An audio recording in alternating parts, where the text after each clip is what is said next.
You're listening to Sox in the Basement, a production of the Broadcast Basement Limited, where every show is 30 minutes of good and comes from a basement bar on the south side of Chicago. Pull up a stool, pour a cold one, and join us right now for Sox in the Basement. Heard everywhere podcasts can be found, and always at soxinthebasement.com. Jordan Hicks goes to the Giants for 4 years and $44 million. I just saw that on my Twitter feed as we were just starting to sit down and talk here at the 9-foot homemade oak bar on Sox in the Basement. Brought to you proudly by Cork and Carry at the Park. And by the way, if you go to Cork and Carry, the original location over at 106th and Western, or you go down to 33rd and Princeton in the shadow of the ballpark, and you want a Kona beer. Kona is a $5 draft right now at both locations, but you can also enter to win a trip to Hawaii. Cork and Carry is sending somebody, and a friend, I believe. I don't think they're just sending one single person. They're sending you to the islands, which is perfect right now because it's freezing outside. The winner is going to be announced before St. Patrick's Day. They're actually going to do it on March 15th. There's no purchase necessary, but get into Cork. If you want to make a purchase, get a Kona or get something else from the bar, or, have an award-winning burger down at 33rd and Princeton at Cork and Carry at the Park. And remember, it's still 2 for $1. Go see Gino behind the bar and get that. But make sure you stop by the Cork, either location, and register for a chance to go to Hawaii. I'm going to go down and do it myself. I wonder if I'm eligible because, they are a sponsor, and I probably am not eligible, but I would love to win that trip. So I'm going to have to put on like a fake mustache and kind of sneak in there and use a fake name as well. I don't think that'll work. I can't put the fake name on the ticket. Somebody else will have to win. Maybe a friend. Maybe you out there listening. Not you, Ed. You're not winning anything. No, I never win these things, but somebody out there could take Chris to Hawaii. Yeah, you win. If you're a listener, you win, and then you take me as your guest. That's the only way I get to go on this trip. That's it. And you know what? I'm free and single, ladies. All right? So if you want to take a beach trip with Chris Lanuti, I know that's every girl's dream. Get over to Cork and Carry or Cork and Carry at the Park.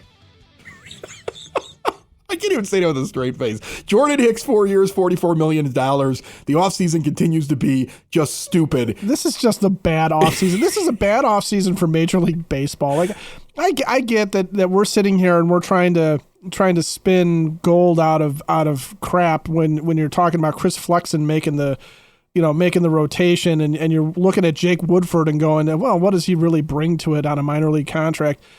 But really, honestly, every time I look at this free agent market, once you got past Shohei Ohtani, once you got past a couple of the Japanese imports, and even the one that Inamaga, the guy that the Cubs signed, the scouting report on him is that he's going to give up a ton of home runs. So Wrigley Field is going to be a fun place for him to have as his home ballpark. I would have liked his deal, though. That's such a smart deal.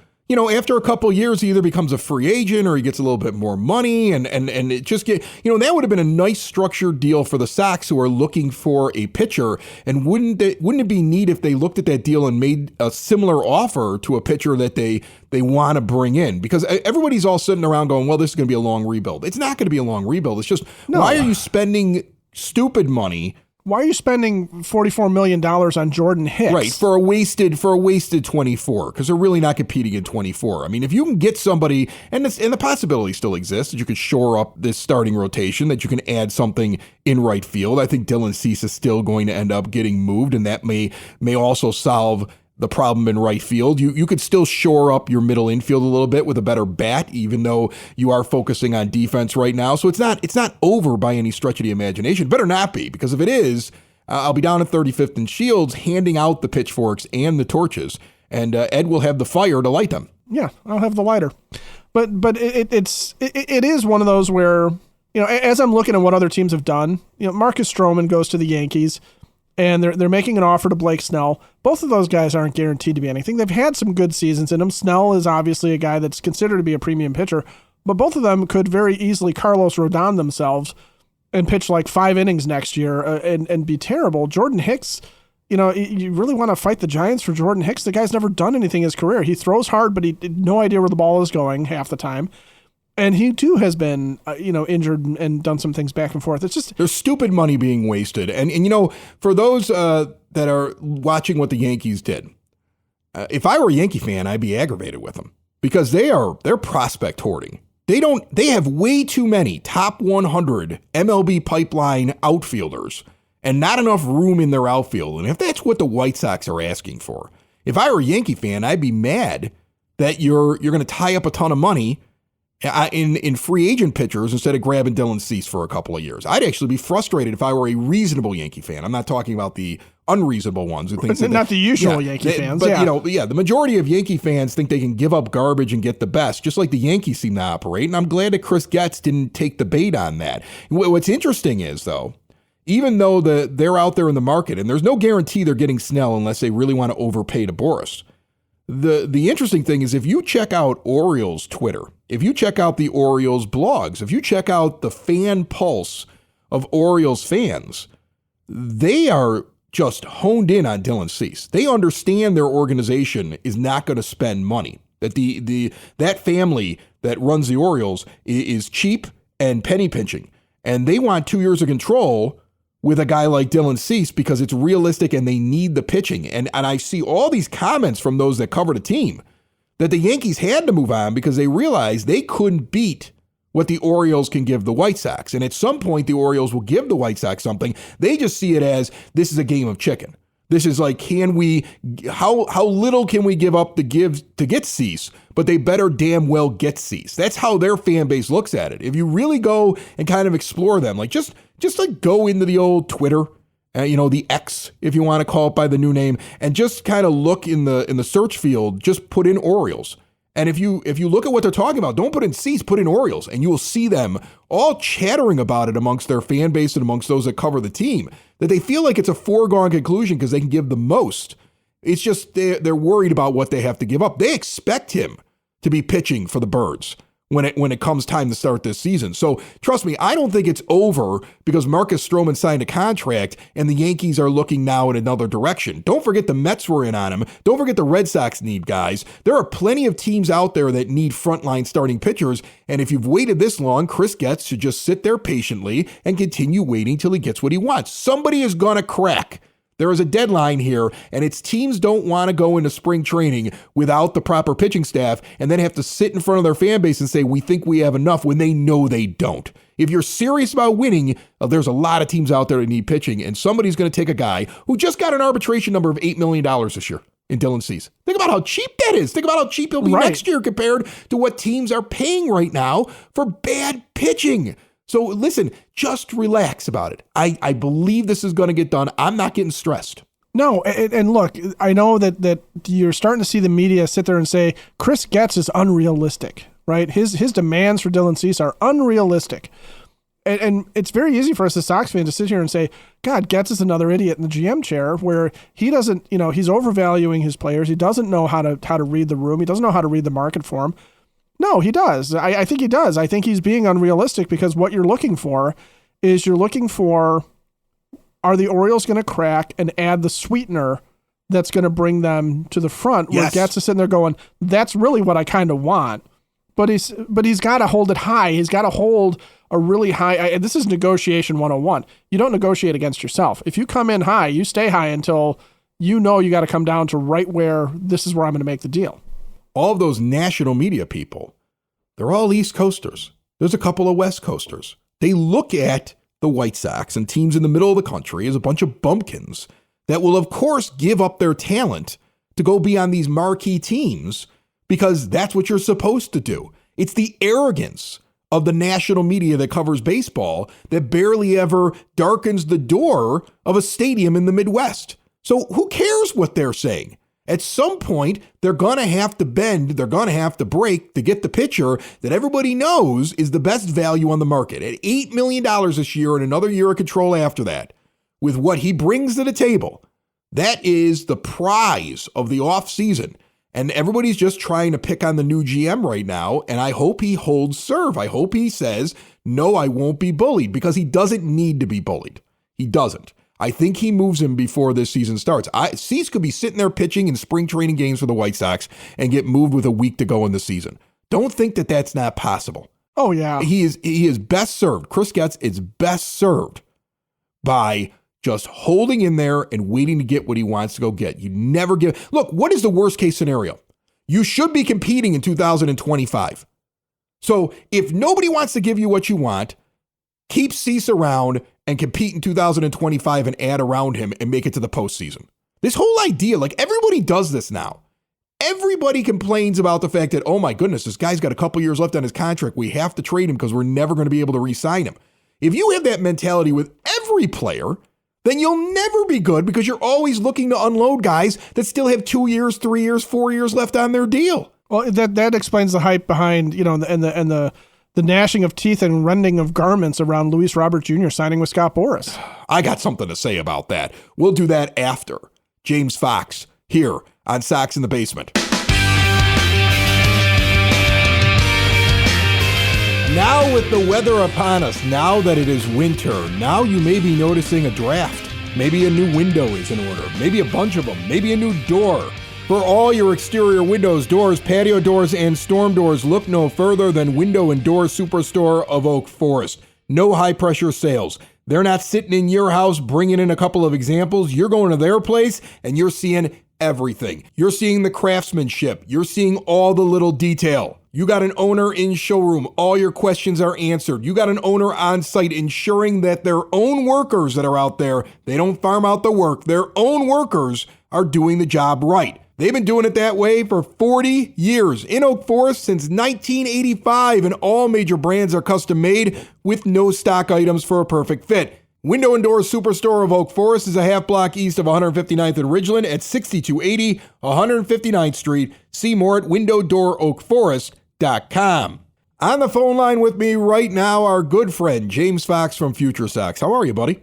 Hey, sir. How are you? Thanks for having me. So let's talk about these international signings, because normally it's somebody like Luis Robert Jr., right? Normally they get like the big fish and they don't do anything else. It doesn't seem like they're doing it like that this year. What are they doing this year in international signings? I kind of like this strategy like a little bit better. A lot of the guys aren't really known, which is fine. So just like last year's class, for instance, they did the same thing. They signed a couple of prospects for like $700,000. Abraham Nunez Jr. was a center fielder. He performed very well as a 17-year-old in the Dominican Summer League, and they signed a big pitcher, and then they had this like unheralded guy that you'll hear of, $75,000 out of Venezuela, this Javier Magoyan. He's like a 5'8", 160-pound infielder, but he hit 10 homers like in the DSL. He's going to be a top 30 prospect for them everywhere. But what I'll say is, like, these guys could get to Arizona this year and they could turn into real prospects, or they could get there and become nothing like really fast. That's like the important context in this market.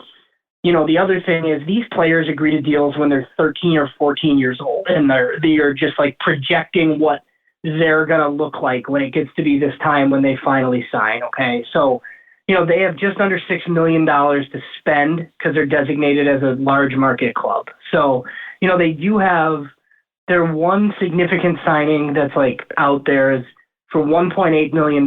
It's Eduardo Herrera. You can see it like all over Twitter. He's like one of the best power hitters in the class. Now, he's bigger than I'm thinking he was when they first saw him. He's 6'3", 200 pounds now, and he's moved to third base from shortstop. And look, some of the scouts think that he may eventually move to first base. But I mean, he's one of the best power hitters in the class, so we'll kind of see what happens. This is my favorite part of the international period, Chris, and I think we often do this whenever I come on. Did you see, I don't know if you read what I wrote, but in here it says that the slugger has drawn comparisons to a young Albert Pujols due to his body type and considerable raw power. I love when we compare teenagers to Hall of Famers. Well, that's always my favorite thing. Everybody's comparable to a guy that's going into the Hall of Fame. Every prospect's like that, right? Yeah, so look, this is a $1.8 million gamble on a 17-year-old actual prospect. I would much rather do this than sign 23-year-old Cubans. So who knows? I don't know that he's good. I have no idea. I'm sure the Sox will talk about him next week, and he'll play in the Dominican Summer League, and over at FutureSox, we'll kind of track his progress. Another one, they have $700,000 out of Curacao. It's the younger brother of Jurickson Profar, so Jurgic Profar. The original tweet came from a Dominican reporter named Francis Romero. He just said that he's a multi-tool talent with above average speed, contact, and arm. And then, there's a cheaper, like $500,000 Venezuelan catcher, and I'm sure there's some pitchers. But So really, it's only like just under $3 million accounted for so far. A bunch of these things could just tick off and get announced Monday, right? And they could have multiple 400 or 500K signings out of the Dominican Republic and Venezuela. And then it'll be like, oh, that's where the White Sox money's tied up. But as of right now, they do still have some money left over. So it's a little bit of a different strategy than some of these clubs. Like if you were to look at like one of the best players in the class, his name is Jose Perdomo. He's signing with the Braves for like over $5 million. Well, the Braves have the same bonus pool amount that the White Sox do. So what they've essentially done is like taken their entire bonus pool and put it on like one guy. And those guys are often turned into top prospects. But I mean, when they bust, like you basically just wasted your entire bonus pool. Yeah, and think about it. We just saw on the other side of town a deal with the Cubs and the Dodgers. And wasn't it the Dodgers basically unloading two players that they just didn't have room for and kicking the prospect can down the road for some toolsy teenagers from the Cubs in that trade that involved Michael Busch? So these guys are valuable to have them sprinkled throughout your system, right? They are. And I like Marco Patti's track record better with some of these unknown guys. Like I just mentioned Javier Magoyan. Like when they were in the penalty box for years after signing Luis Robert, they signed a kid for $300,000 out of Cuba by the name of Brian Ramos. And, Brian Ramos. He's like probably a top 150 prospect in baseball right now as a third baseman. He signed for $300,000. I mean, Jose Rodriguez and Lenin Sosa, right? Those guys may end up being nothing. But, like Lenin Sosa signed for $325,000. I think Jose Rodriguez signed for $50,000. So, like, I don't mind the approach of signing 25 to 30 players out of Venezuela and the Dominican Republic every year and, like, kind of spreading your money around rather than what the White Sox have typically done, which is, somebody named Cespedes, $2 million? Sure. And then, he stalls out in Double-A, and then, you get reports from MLB.com that are like, oh, this is one of the best players in the class, when he never really was. He was just like propped up because his cousin was Yoenis Cespedes. So yeah, I would much prefer this strategy. Like, look, I'll get excited if they sign a guy for $4 million. That's cool because it means it's one of the best guys in the class. But I will say this method of just like sprinkling your money around on a bunch of kids is better than what they've typically been doing. At least in my opinion. And even looking back on like a Fernando Tatis Jr. signing, like he signed for $700,000. He was in like the top 30 when you look at MLB Pipeline, but it's not like he was like some top 5 guy that the White Sox traded. This is a total crapshoot. So the things that, it bothers me when they don't spend their money. So as long as they spend their money and they fill up, their bonus pool with, just however many players you deem necessary, 20, 25 to fill your DSL roster, that's fine with me because nobody really knows if these guys are good or if they're going to be. Right. It's important to just basically spend it because otherwise you're just wasting the opportunity to possibly find somebody. They're not wasting their opportunity to fill this team with pitching. So before I let James Fox of FutureSox go, let's take Dylan Cease out of the equation because I still think that he eventually gets traded. And let me list off all of the names that at some point seem to have been mentioned as a possible starting pitcher in the 5-man rotation. We've got Fetty, Soroka, Kopech, Schultens, Flexen, Martin, Toussaint, Schuster, Crochet, Nastrini, Eder, and maybe even a Tanner Banks. Who's going to actually start? Like, do you buy, like, because I keep seeing things like, well, Chris Getz says that Flexen's going to be in the rotation. Then he says that Garrett Crochet's got his best chance to be in there. They didn't go get Soroka for nothing. Michael Kopech, is he moving to the bullpen? Like, eventually you hear them talk about so many guys. There's only really 5 spots, and it's a nice problem to have, but I don't think I take anybody being mentioned as, oh yeah, we think he's going to be part of the rotation as actual fact that he's going to be in the rotation, right? What do you think? Yeah, so I think a lot of these guys that maybe we're penciling in, I think are all just going to kind of start in the minor leagues. Like your Nick Nastrinis, and I think even Jared Schuster that you got in the Atlanta trade. My guess is he's just in Charlotte, right? So I think Fetty is definitely in the rotation. Soroka, if healthy, is definitely in the rotation. I think Kopech probably is too, because regardless of what we think, like his ultimate outcome is, like when you hire Brian Bannister, and you're going to be bad, you might as well let Kopech start and see what kind of value you can extract from him. So they're already hyping him through state media. So I expect him to be in there. Yes. Yeah, he's in the best shape of his life, Chris.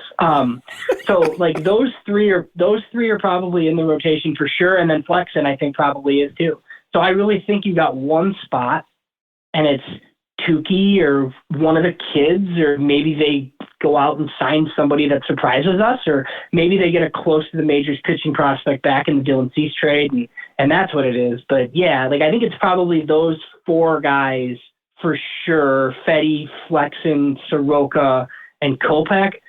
And then like the Crochet thing, like I'm fine with letting him try to start. I don't know that it'll work, but I think that includes the minor leagues though. And I think he goes down and you get your year back of service time on him, and you let him like make some starts in the minors. You see how many innings you can get out of him, and he pitches some in the big leagues. But that was like a big mistake in the first place, I think. Like the scouting director drafted Garrett Crochet because they thought he could be a number 3 starter, and then you're trying to win, so you hike this guy to the big leagues and turn him into like something he's not, right? And I don't know that he can start, but I also don't think he's this high leverage reliever that can pitch 5 times a week either. So maybe he's like in some in-between role where he's like a long guy, or he's coming in and he's putting out fires or whatever. But there's like, he's way more useful than how Tony La Russa used him, even if he's not a starter. But I don't think that necessarily means that he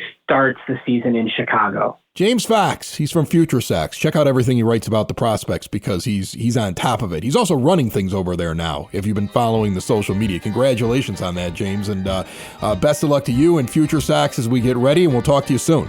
All right, thanks, Chris.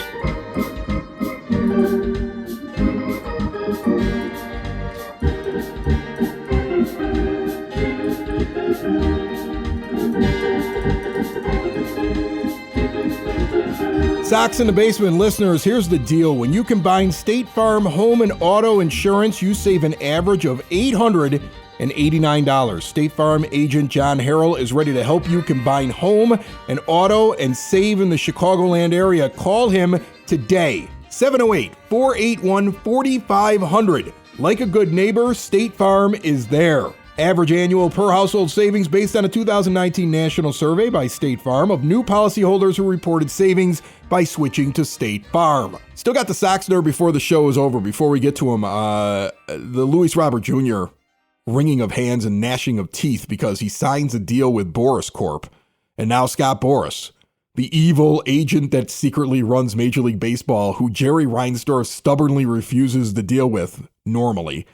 And I mean, it's not like he's never done a deal with a Boras client, but Scott Boras gets his guys paid, and everybody just kind of went nuts because Luis Robert Jr. is now with Boras, but he's under control for 4 years, right? And the last 2 are $20 million a year options. And before you get upset about that and say, well, Jerry Reinsdorf's never going to give him his $20 million a year options in the prime of his career, yes, he is.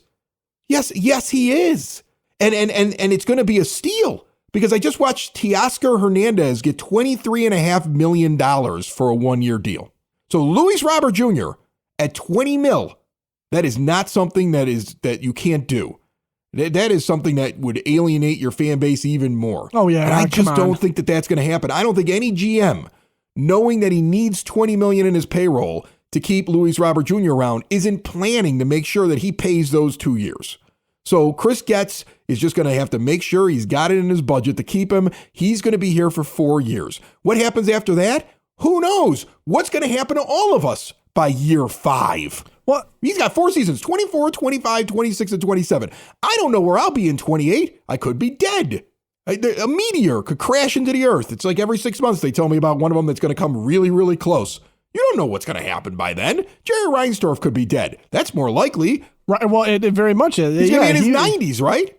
He was born in 1936. By the time 2028 rolls around, he'll be 92 years old. Right. Okay. So not everybody lives to be the age of Virginia McCaskey. He might. I don't know. He might. He also could be looking at death in his doorway on a nightly basis. There could be a shadow that he sees.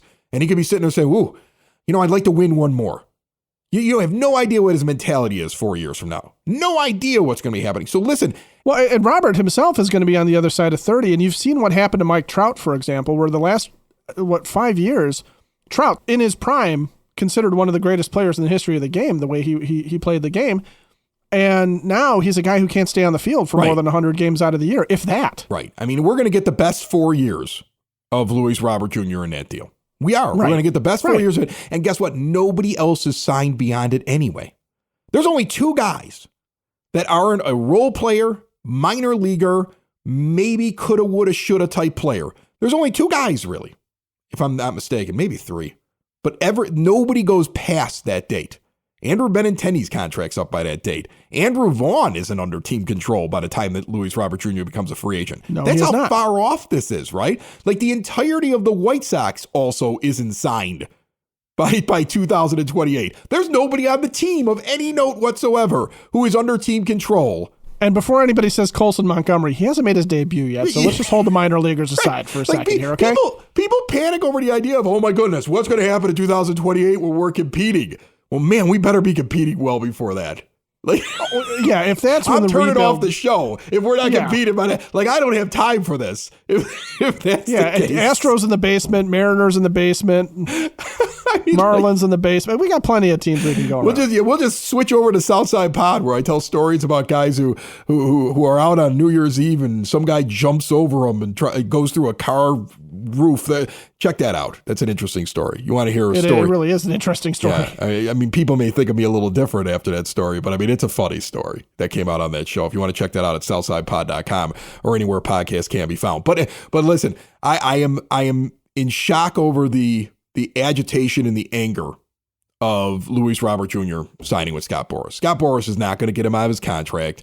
He's not going to hold out. He's probably helping him with endorsements. He's probably helping him earn extra money. And he knows that in 4 years, yes, he is going to get paid. He is. And if the Sox want him, they should pay him. If he gets in those 4 years and the asking price is $30 million a year, then be a big boy team and go sign him. I also don't think that Jerry Reinsdorf is as opposed to paying position players like he is to pitchers. And at that point, anyway, in 5 years, every single contract will be deferred for several centuries. Yeah, Jerry, in 4 years, everybody on the White Sox will have their contract deferred until after he's dead and his son has sold the team. They'll be deferred until the White Sox are moving to Mars instead of Nashville. They'll probably be on strike in 2028. Calm down.